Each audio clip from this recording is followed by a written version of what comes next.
Shadow Assistant Minister for Child Protection, Laura Henderson, has rung in. Laura Henderson, good morning.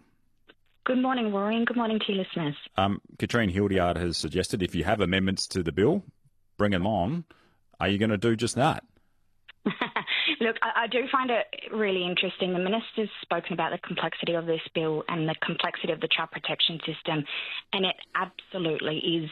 And that's something that the select committee that was established in the Legislative Council has been looking at over the period of the last few weeks. One thing that I do find really quite interesting, though, is that committee's yet to report back to the Parliament. We're due to report back on the 4th of February next week.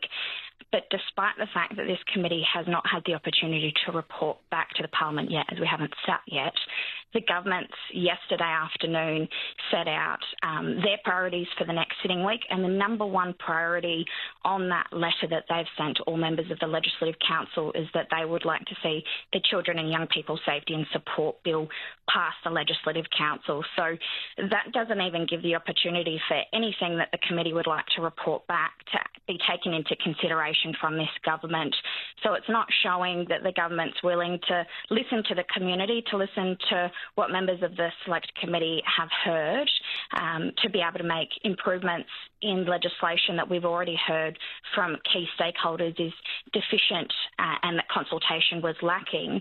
And so I wonder why there's a tin-ear approach from this government and an approach to ram this legislation through when they're hearing such clear feedback that it needs improvement. Laura Henderson, thank you for that contribution.